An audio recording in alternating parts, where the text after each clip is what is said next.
नमस्कार, ध्येय आईएएस के डेली एमसीक्यू प्रोग्राम में आप सभी लोगों का स्वागत है और मैं हूं विनीत अनुराग। बिना देर किए हुए आज के प्रश्नों को देखते हैं।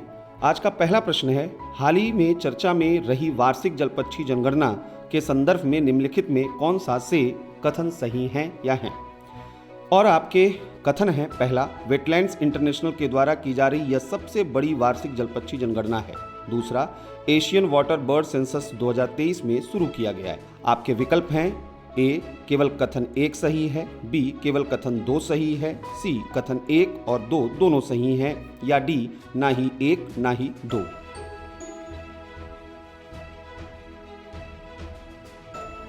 और इस प्रश्न का जवाब है ए।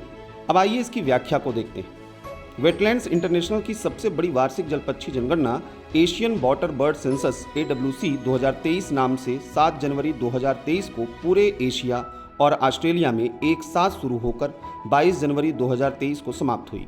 1987 में शुरू हुई यह जनगणना दुनिया भर में आर्द्र भूमि और जल पक्षियों के संरक्षण का समर्थन करती है। आइए दूसरे प्रश्न को देखते हैं। हाल ही में किस ग्रह पर पहली बार एकाकी तरंग यानी सॉलिटरी वेव के प्रमाण मिले हैं? आपके विकल्प हैं, ए बुध, बी शनि, सी शुक्र, डी मंगल।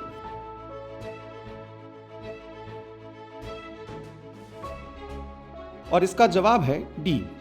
वैज्ञानिकों ने मंगल ग्रह के मैग्नेटोस्फीयर में एकांत तरंगों या विशिष्ट विद्युत क्षेत्र के उतार चढ़ाव की उपस्थिति के पहले साक्ष्य की सूचना दी है। इस खोज से मंगल ग्रह पर होने वाले आयन क्षय के रहस्य को सुलझाने में मदद मिल सकेगी। आइए तीसरे प्रश्न को देखते हैं। हाल ही में जामताड़ा के जिलाधिकारी फैज अहमद मुमताज किस कारण से चर्चा में रहे? और आपके विकल्प हैं, ए पुस्तकालय आंदोलन, बी एंटी फिशिंग आंदोलन, सी अमृत महोत्सव, डी जनधन योजना।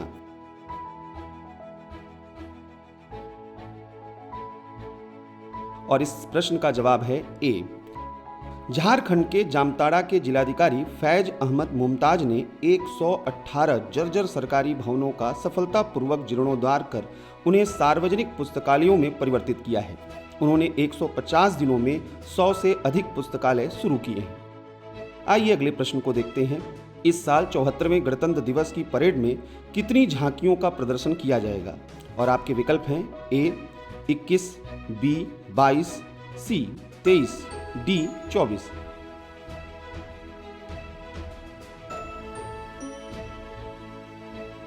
और जवाब है सी। इस साल 26 जनवरी को भारत का 74वां गणतंत्र दिवस मनाया जाएगा, जिसमें कुल 23 झांकियां प्रदर्शित की जाएंगी। इन झांकियों में 17 झांकियां देश के अलग अलग राज्यों और केंद्र शासित प्रदेशों से चयनित की गई हैं और 6 झांकियां विभिन्न मंत्रालयों की ओर से प्रदर्शित की जाएंगी। नारकोटिक्स कंट्रोल ब्यूरो इस साल पहले बार गणतंत्र दिवस की परेड में हिस्सा लेगा। आपको बता दें कि इस साल ज्यादातर झांकियों की विषय वस्तु नारी सशक्तिकरण पर आधारित है। वहीं अगर पिछले 2 वर्षों के विजेता उत्तर प्रदेश की बात करें तो इस साल उत्तर प्रदेश की झांकी अयोध्या के दीपोत्सव पर प्रदर्शित की जाएगी। आइए अगले प्रश्न को देखते हैं। हाल ही में जारी की गई ऑक्सफाम रिपोर्ट के संदर्भ में निम्नलिखित कथनों में से कौन सा से कथन सही हैं या हैं? और कथन है आपके, पहला, यह रिपोर्ट अंतर्राष्ट्रीय मुद्रा कोष द्वारा जारी की गई है। दूसरा, रिपोर्ट के अनुसार महिला श्रमिकों की आय पुरुष श्रमिकों की कमाई का केवल 63% है।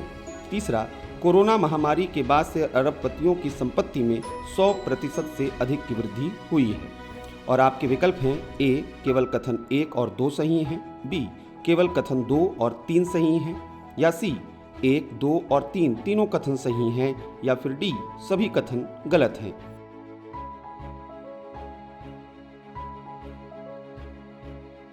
और इस प्रश्न का जवाब है बी।